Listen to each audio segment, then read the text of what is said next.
The Children's Book Festival is coming up again soon, and here to tell us all about it is the festival's organizer, Jenny Morgan. So tell us what you can expect this year, Jenny. Well, as usual, we've got 5 days of action, packed excited events for children. The writer coming from all over the country getting involved.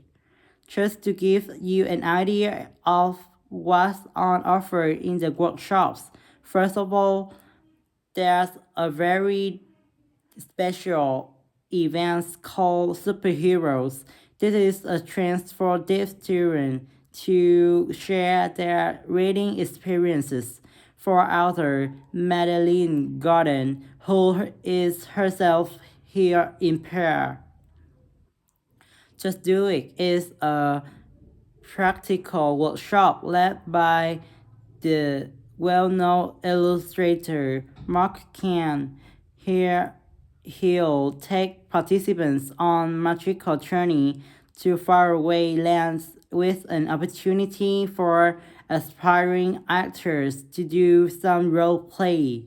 Count on Me is an inspiring and entertaining look at the issues of friendship for 13 to 14 year olds. It looks at some of the friendship described in popular books and asks participants to compare this with their own experiences. Speak Up is part of a series of workshops on the subject of mental health. This is a creative writing book workshops encouraging children to describe situations where young people can experience loneliness. A recent survey revealed that children can be alone even when they're at home with their families. Charm for Trying. As many of you will know, is the heartwarming best-selling story by Nina Karen about a young girl's trip to visit her relatives in India. It recently received the gold medal at the Waterford Awards. Nina will get children to celebrate the word joy by writing a poem. Sticks and Stones is the beautifully illustrated picture books for young reader about a community who organized an African Caribbean festival to have local children learn about their Jamaican roots. This will be a musician event where children will have to train to play steel drums. This is bound to be very popular, so please book as soon as possible. Thanks, Jenny. That all sounds really interesting. I'm just wondering if you have a favorite book you could recommend for our readers. It's hard to chew, but alive. Kicking is definitely worth mentioning. You won't have heard of the writer as it's her first book, which is really impressive. It's basically the teenage diary of a boy from Somalia, so who come to life in the UK. It deals with the serious issue of immigration and all the challenges the boy has to face at school and with the language barrier. Usually, books like this are quite sad, but this one actually made me cry with laughter.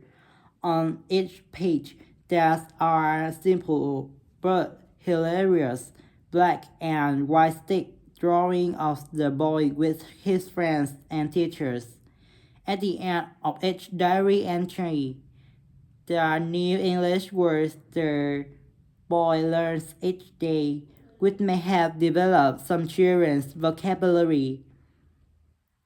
I think my kids would enjoy that. What about any advice for parents on how to encourage their children to read more? Well, this is something I get asked about a lot.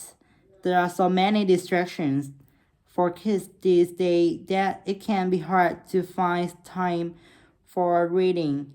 One thing I'd say is to make time to sit down with your child and share books with them. A lot of parents give up reading aloud to their children as soon as they learn to read independently, but it is a mistake.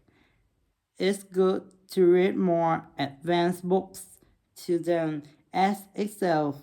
It helps to develop their vocabulary. If you don't have time for this, then let them still listen to audiobooks. Often they want to read books and will listen to for themselves. I think it's a good idea to make a mental note of the type of books your children is reading. Your child is reading. Often they just read the same church all the time, which can get a bit boring.